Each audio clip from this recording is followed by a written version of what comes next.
What is going on, everybody? Happy day 9 million of the quarantine. I am here with my man Sheets. We just want to catch up with you guys. In the meantime, we finally have something to be excited about, if you call Peruvian baseball something, which, by the way, I'm shocked at how many players I've heard of before and how many players who have come over. So I haven't started playing yet. Yesterday was the first day, and today I'm sort of thinking about getting into it. So we're going to start getting into that. The research should be very similar to MLB, so we can talk about it on our videos. You guys can still follow us and get free content. I know everybody else out there is charging for their special KBO packages. We're doing this for free right now, so we want to remind you of that. And we're gonna be going over that stuff. We're probably like a week away from really having it figured out, or at least to where I feel like I can talk about it with expertise. But it's the same players, it's the same strategy, it's the same game. We know how to do this, so we're gonna get back on that. In the meantime, we are starting to have some sports coming back. But we got horse racing. So I'm gonna let Eric talk a little bit about that because he's been working on some videos for us. And Sheesh, why don't you actually just talk a little bit about the horse racing and some of the stuff you've been up to? So the first thing I want to do, I think I want to turn that light off. I think I'm looking a little bright. So hold on a minute. Okay, you go ahead and turn the light off. In the meantime, I'm going to talk to you guys a little bit about just a couple other things that we have coming up. Real quickly, the NBA, NFL, MLB, I just don't think we can safely say anything at this moment. The world's kind of taking a little bit of a different turn because of some bad numbers that we're giving out. So I don't feel like we're on the verge of getting these sports back, but I do think it'll be coming up in the not too distant future, and we want to be ready for that. In the meantime, we want to be playing the things that we can make money on. And the other one I didn't mention, which we'll let Cheeks talk about. Yeah. So first of all, my views on like worry about when sports are coming back is just the same as when online poker was down for a while back in, after Black Friday. Listen, I'm just going to start firing up sites, and whatever's available, I'm going to play. You know what I mean? So whenever these DFS sports comes back, the ones we know about, we're going to be there. We'll be ready for it. And, we're starting to become a little more familiar with some of this other stuff. Like I'm going to probably familiarize myself a little bit more with the golf piece and the auto racing piece for when these come back. And the Korean baseball thing, I think, first of all, is in full transparency, and we go through it. I don't know whether you consider this a positive or a negative, but, I'm going to certainly do some analysis and like how to kind of, what I would think to do with the full disclaimer that I'm not able to play. It's not available in New York. So you can actually look at it as the ultimate in objective advice, because I can't even do any of it. You know what I mean? So and I think that even if the players are not the same, the concepts are the same. You know what I mean? Like the concepts of how to stack hitters, how to not necessarily go 1, 2, 3, 4, 5, how to pick good pitchers and things like that. So it's I think that conceptually it makes a lot of sense, and it does kind of tie me into horse racing a little bit. Now, again, as you guys know, I've been doing horse racing for just forever, and I never ever gave horse racing content like to anybody. Like I never shared my picks with anybody. People would, every once in a while for the Derby, they would say, "Who do you like?" And I'm like, and you know what that's like when people would ask me once a year, like who they like in the Derby. That's the equivalent of, let's say, you, Bobby, having played 300 days of DFS like in a row for someone to come up to you and say, "Hey, dude, you know about sports? You like in the Super Bowl?" You know what I mean? Yeah. So I'm so far above like the average like horse racing player. You know what I mean? So I never really did it, but I figured that with this kind of gap and whatever, maybe I do have something to say that people would kind of hopefully get something out of. And you definitely do.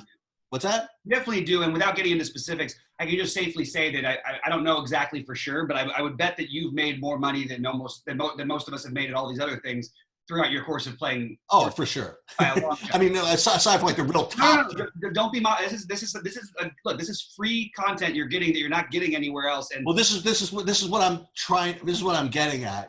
I know horse racing is not like for everybody, whatever. But if you guys did do horse racing already, what I'm giving you is just so like far above what you'd be normally have access to. And if you never played horses, I do think that I'm going to be able to provide it in a way that you could probably play as a beginner. We'll see about that part of it. I'm pretty good at that in general in life and making complicated things seem easy. So we're going to see. But so why not? So what I've been doing is from just time to time, just kind of like popping things up on our YouTube channel with just random slate reviews of different tracks. And honestly, it's just to give me kind of practice in how to convey the content that I'd want to convey. Really, I really didn't expect anybody watching it. But what I've started to do for our site is put out just kind of some half basic things about how to play, what horse racing is about, or horse racing betting is about in general. And slowly but surely, I'm going to put more advanced stuff up, and then maybe, you know, go into slate by slate breakdowns if there get enough interest, where I could go and take a particular card and say who I like in these types of things. So we're going to see how that develops. As long as look, this is the way it is when I did my poker videos too, is if people want it, like, I'll totally do it. And if people don't even want, I'll probably do it anyway, just for my own benefit until I get bored with it, and then I'll stop doing it. But if people want to do it, seriously, let me know, and we'll do more of it. You know, I honestly, I would much rather there be baseball. If you want to know the truth, much rather be baseball, or much rather be basketball. I'd much rather just not do the horse racing stuff with you guys. But you know, if, in the name of giving out content, I certainly feel as though it's worth taking a shot.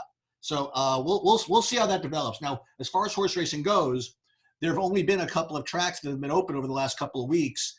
A lot of them closed down, but slowly but surely they're all coming back. There's Santa Anita, believe it or not, is coming back in Los Angeles pretty within 10 days. I'm sure that they're all going to follow, and you'll have all these horse race tracks to choose from. The reason why I bring it up in after you talked about Korean baseball is that the beautiful thing about horse racing betting and playing the sheets the way I play it in general is it really doesn't matter what track that you're playing. In other words, like, you could be playing tracks with the greatest horses in the world, and the concepts are exactly the same if you're betting horses that could barely move forward, like in the pits of the worst tracks in the universe. So the concepts are the same regardless of the quality, right, of the horses that you're betting. Likewise with Korean baseball, even though the quality of play is certainly not as strong as MLB, just the rules are the same pretty much, right? So the concepts are going to be the same. So as I'm going to be able to give like horse race analysis of Bonner Park, which no one's heard of, the concepts are the same as if I were going to give analysis on Santa Anita Park, which I will probably do anyway, because, you know, that's probably going to be what most people are kind of interested in.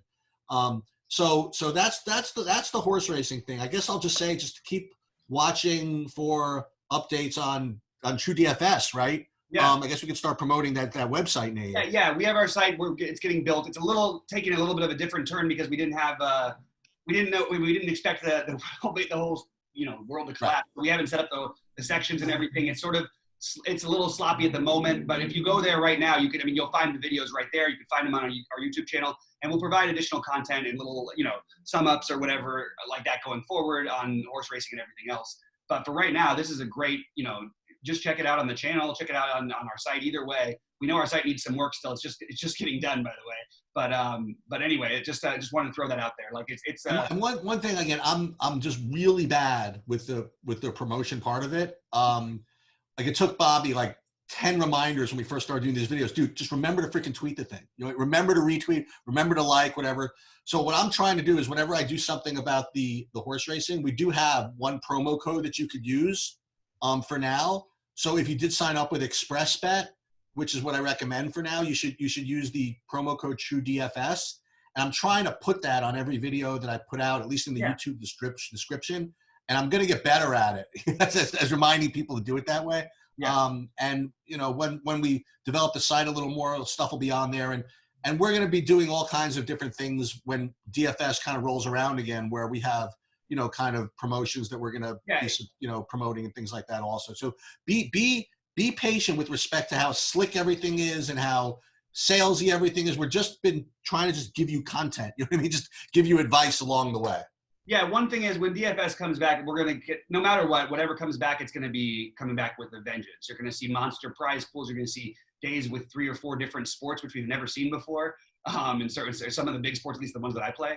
And I'm going to be a busy man. I'll be covering every single aspect of it, and Sheets will be with me as much as possible. And sure, we're dying for that. But in the meantime, we do have some quality content to get in, and we also wanted to just catch up with you guys. Let us, take a look at the site. Let us know how you'd like to see it structured. Right now, we're not asking for anything except for feedback.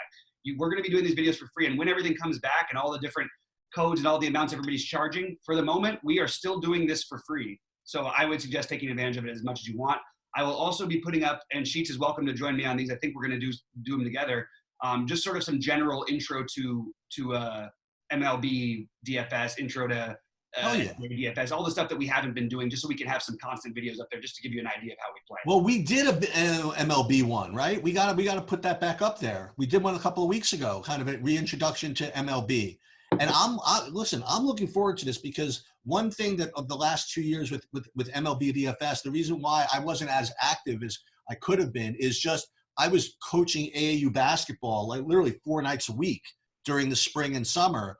So, and the practice times were always right the hour leading up until lock. So I really couldn't play all that much. And unfortunately, there's going to be no AAU basketball this year. So I got some time, so I am looking, boy, I don't care whether they're playing the games in freaking Arizona, Yankee Stadium, or the freaking moon. I'm going to be ready to develop my DFS game with Bobby's help and help you develop your guys' game as well. So I'm pumped, man. I can't take watching freaking LOL, Chinese video games. I'm just not interested. I'm ready for the MLB and real sports to get back in there. I've been pumped for this MLB season for a while, and hopefully we get to see some of it.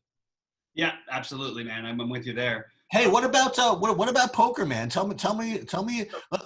Let's talk poker for a few minutes, because I'll tell you, one thing that I've unfortunately discovered, and I kind of knew this, is I really enjoy like rooting and sweating like more than playing, I think. and I say that lovingly, because when I used to play and back people, I'd play like a shitload, right? And then I would, when I'd be done, I'd start sweating. And then I started to like even start sweating while I was playing, right? And then when I stopped playing, look, I'm a little older now. I honestly can't just put in those freaking 100-hour sessions. I just can't do it. Not to mention that I have my kids and my family around here. They're stir crazy enough as it is. So for me to go lock myself in the office while they're just kind of trying to busy find things to do, you know what I mean? Whoops. No, go ahead. You're good. You disappeared for a second. It's kind of unfair. So it's kind of tough for me to go ahead and do that. So I've been, even though I don't back anybody anymore, like what I do in poker, literally every time there's a big session, is I'll search for Bobby like 5-7 hours into the session, and I'll search that for my friend Kevin below above, who I don't back anymore, but just know him for so long. He's like, literally, these are only the 2 guys I root for in the entire universe in poker, right? So and you can't search for them really on ACR. So what I'll do is I'll just go through the main lobbies, and I'll just see, okay, who's in, not in, not in, not in, shit, crap, whatever it is. And on Sunday, a couple of times I looked and I was looking for Bobby. I couldn't find him. I'm like, oh, Bobby's busted this. Bobby's busted out of that. And then I'm like, maybe I should check the 1K, like just for the hell of it, right? And I checked for the 1K. I'm like, whoa, what the hell? So so Bobby was deep in the 1K, was deeper in the 1K. So I was kind of sweating it along the way. And then I had below was deep in something. So I was kind of sweating both of them. And it was like 2:30 in the morning. I couldn't stay awake any longer. It was like a work day the next day, so I really couldn't stay up that much longer. And Bobby was like 1 out of 5 or 2 out of 5 in the 1K, and I'm like, Bobby, I gotta go. I gotta crash. You know what I mean? Good luck. I'll see you later. And then what I do is I brought my cell phone, upstairs in case it's like an emergency. I always have a cell phone. And then I went to the bathroom. Like literally before I went to bed, like 30 seconds later, I see my cell phone. I see a text from you saying disgusting. I'm like, oh no. So the next day I got kind of the summary of it. And then the next day, below actually, give him a little props. He made it to day 2 of the 2,500. I think it was 2,500. Wow. And he ended up coming in the final 2 tables. He ended up getting like 13th, 14th, something like that. Yeah. So it's fun for me, especially the guys that it's not fun for me to sweat poker in general. But the guys that I like and the guys I have interested in, and not even financial, I don't give a shit about that anymore. But like, I just kind of like rooting and sweating and stuff like that. And yeah, I still like to play, but it's just such a long freaking thing. I'd rather let you guys like play for 7 hours and come in for the last half hour and just kind of root. You know what I mean? But tell me about that tournament. I mean, it was and you, dude. I mean, like it's like you were saying when I was texting you. Everybody's in for so much money, especially on Sundays. that you just have to have like a 5-figure score, otherwise you're screwed. You know what I mean? If you're going to play the 2,500, which I sadly rebought in that, I actually built up a stack on my second stack and didn't see myself busting early, but lost a giant flip with Queen's Day king, whatever it happens. But then in the 1K was interesting because I've been doing really well. I've got my screen pulled up here on just my overall tournaments. Nice. I've got a lot of really deep finishes, but I've only won a few of the tournaments, and that's a little bit frustrating. And not that you should win more necessarily, but I've had the chip lead in all those spots basically somewhere near where I finished. And basically what happened on Sunday, we mentioned this off air, but like just to tell you guys how the hand played out. Basically, I have 11 million. Grew the Degen, by the way, was a very good player who I've been playing with crazy. Sitting on my left has 16 million. The player to his left has 10.5. Then you got a 3 million and a 5 million stack. So I'm in pretty good shape. It's big money at this point, actually. It was 67,000 for first. I opened ace king under the gun, and Grew shipped it for 16 million at a 160, 320. Sorry, 160, 320 blinds. I opened to 640. He shipped it for whatever my full 11 million left. It's a weird spot. I tanked the whole time, and I played him to win the tournament. If I win that pot, I'm in phenomenal shape, not just to win the tournament, but it's very difficult that I'm not coming in top 2 or 3, which probably I should have been doing anyway. But, so I called him. He had 8s. Basically, you expect that kind of overship to be in that spot would be some sort of pair between 2s and 10s, in my opinion, and then probably I think you'd see an occasional ace queen suited and an often ace king. When I say that, it doesn't sound like I should be calling with my ace king.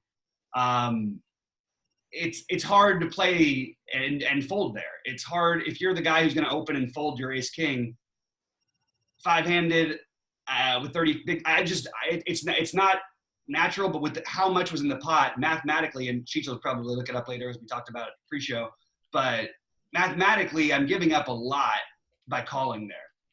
The problem is, what am I raising to call with? Like, what am I raising to play with? And I don't know. It's a tricky spot. I played to win the tournament. I called. Of course, I could have still won the hand. I just didn't happen to win the hand. That would have been nice.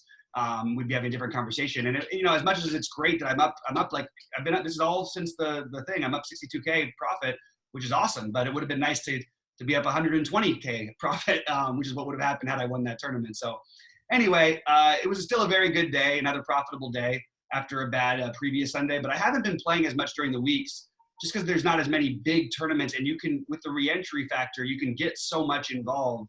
You can get so much in some of these tournaments that you're not playing for enough for me to want to risk 10K or 5K on just a random day. I've noticed that. I've noticed that there's a really, really, this is kind of dumb to say because obviously that's the case, but as this pandemic time has kind of moved along, the prize pools in the weekday ones have kind of tapered off a little bit.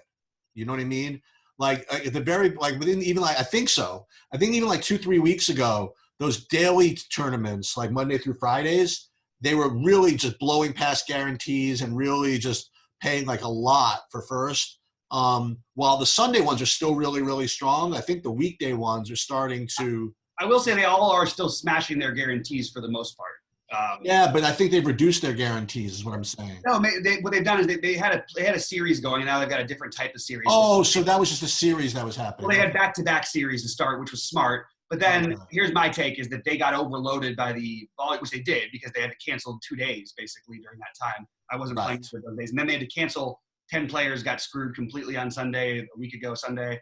And I, for 30 minutes we were down and I was losing it.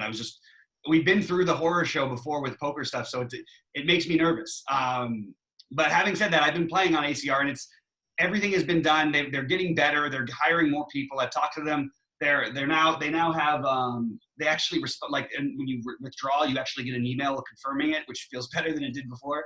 But yeah, I think you should go to ACR. Also, by the way, if you don't play poker and you don't feel comfortable, I get it. But let me know if you're signing up through me. The code is BobbyFi through Sheets and I. But I'll make sure I can help you get money at least started getting on and off. Because if you don't have Bitcoin or Coinbase or anything going on with that, it's a little bit tricky for a lot of people. so that's the way to do it. Again, I'm not going over with a glowing ringing endorsement of this site, but it's what I'm playing on. It's the site I trust the most, the people I trust the most right now for the state, for where we're at. And I don't feel like we're getting screwed. I will give you my take again. Yeah, I'll hear it. Look, I haven't played as much as you, but I'm telling you, the few times that I withdrew, it was easy. I mean, honestly, well, you have to do Bitcoin, right? But the few times that I withdrew was really easy.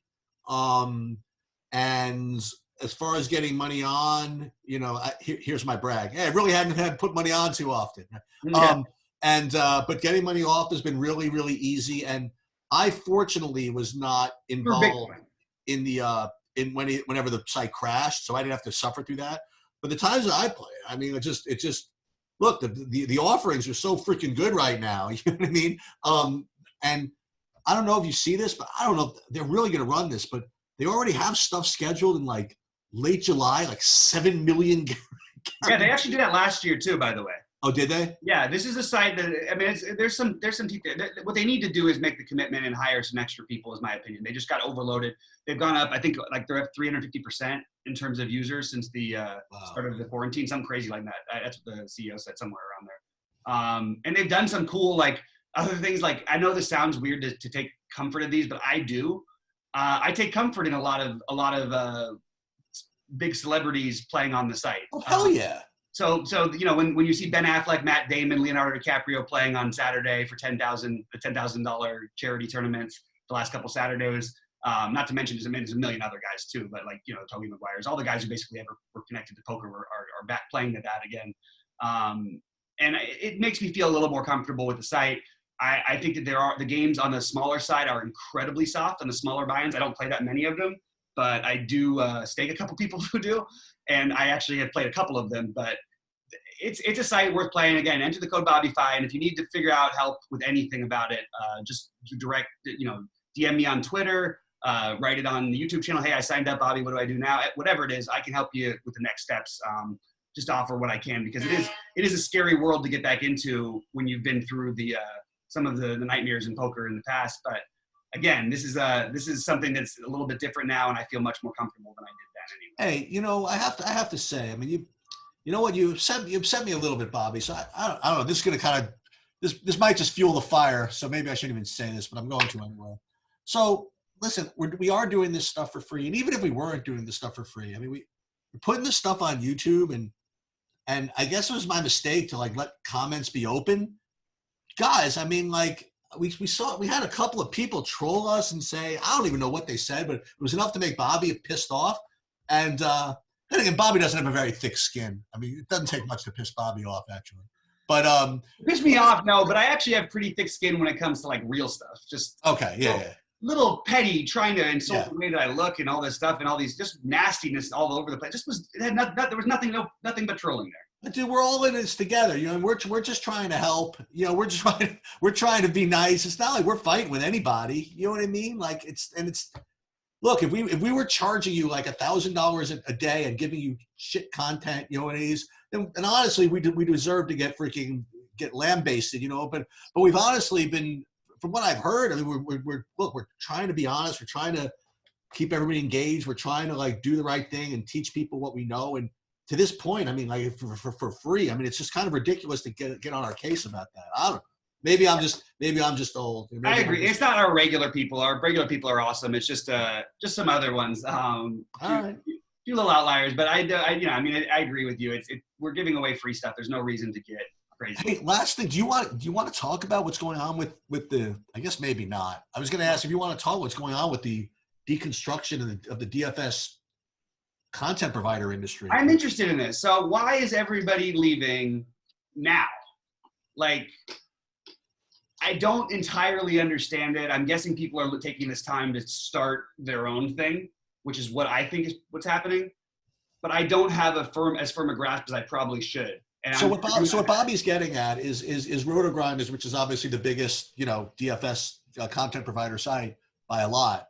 I mean, just again, maybe I'm just being biased because I only follow who I follow, right? and on Twitter and in the industry. So I just presume that everybody follows the same people, which is just not the case, right? But the fact is that each day I see like a tweet of some guy that I really respect from Roto Grinders. It says, oh, thank you so much, Cam and Cal, and we'll see what's next for me. And Cal and what's his name and Cam, just because they're the nuts and they're just incredibly awesome. They come on and say, hey, we wish you luck. You're the best, and whatever it is. And I don't know what's going on. Is there like another really big company out there that's now grabbing all these guys, or is Roto Grinders itself kind of trimming for some reason, or are these guys just coincidentally all deciding to go on their own now? You know what I mean? Like, I don't really know much about the business, and I guess I could just ask, but I'm just kind of curious, trying to figure it out. Well, most of the people who have left have been extremely successful over the past year in this, and don't make as much money as would suit them. It wouldn't surprise me if other people who are trying to revamp, starting something new, either pursued them, or if they sort of went out on their own and maybe tried to do it together. I don't know. I can promise you that I will have answers to those questions, because I have some feelers out there right now. I just haven't got the actual. I just figured you would know. I mean, because I look, even guys not even from even guys not from Roto Guys. I know like Draft Sheet left wherever he was, and I don't know what he's doing. But I guess he's starting his own thing. And what's his name? The Siege is like left like 3 different places, right? I mean, he's got a lot of different things, and everybody's kind of moving around. I don't know what. I'm very interested in why. And again, I guess it's easy to kind of just ask, right, what's going on. But I'm very curious, because I always asked you, like right from the beginning, what the state of the content provider industry is. Is it too saturated or whatever? And when we decided whether we were going to do something, that's the first thing I asked you: isn't there like too many? You know what I mean? And we just decided, we're just going to just kind of do it differently, and that's going to be our differentiating point. So yeah, I'm and like everything else, this is different than other businesses. You can be a multiple. There are so many guys who I listen to, who I trust, that have nothing to do. Some of them aren't even on sites anymore. They're just people I'm friends with and I follow on Twitter now, because I used to work for sites. People stick to what they believe is people who are honest, loyal, and going to teach them and make them win money. That's what we're good at. I've had it happen with a huge portion of my students, a huge portion of my of our audience has done incredibly well from this. So we're going to keep this stuff going for you guys. I can't answer what happens to everyone else. I can promise you that we will make ourselves, and I'll bet you anything if we don't have anything else by the next couple of weeks, that you're going to be seeing some random top of the leaderboard shots from KBO or something, because I need to get back into this, man. I'm ready. I hear you, man. I'm ready to go. Anyway, guys, anything else, please hit us up on Twitter, hit us up on, anywhere, on YouTube, on, where we're starting a sign-up thing for our site and all that stuff. We'll get it straightened out soon. I actually just got a feeler message back. That's what they're doing. They're starting a new thing. Okay, that's interesting. Yeah. Well, so again, listen. So here's an analogy, right? All right. So when you want to when you want to be a financial advisor, right? There are some people that want to come in, they want to manage money for a living. So what they'll do when they usually start off is they'll go to like a big company, whether it be PaineWebber, Prudential, UBS, whatever it is, and they'll get a job working for them. And, with their support and their infrastructure and their research or whatever, they can go out and try to get clients, and they use, the PaineWebber, Prudential, whatever name as kind of like their backbone. They say, listen, I have access to all this research, I have access to all this, whatever. And then after a certain period of time, everybody comes to kind of a crossroads, right? Where they think either they think or they don't think. They're like, well, are the people that are giving me money, or the people that are paying me, are they paying me because of me, or are they paying me because of the company I'm at, right? And it's a really interesting question, because if they're actually paying you for your benefit, for your advice, for what you're providing, then what a lot of people do is they go off on their own, right? Because why would they give X amount of their revenues back to their big company if the only reason that their clients are with them is just because of themselves? Yet there are other situations where a person thinks that they're with them, that they're getting business because they're so great, but it's really because of the support and the content, and because they work for a big company that has this kind of support. So I'm thinking that it's a similar question that someone like, I don't want to throw it in. I'll throw it out just because, like, so Big T, like for example, right? So like when I watch Big T, or like as a consumer, like you watch a Big T video on Roto Grinders, are you watching the Big T video on Roto Grinders because it's a Roto Grinders video or because it's a Big T video, right? So like, for example, like you take the same Big T video and he tells you he's now putting his content on Osmo or TrueDFS or whoever, right? Are the people going to be saying, boy, where the hell are my Big T videos? Should I go find him? Or should I just say, boy, who's going to be the guy that's replacing Big T in the Roto Grinders platform? Like, do these actual personalities have their own followings above and beyond the company that's promoting them?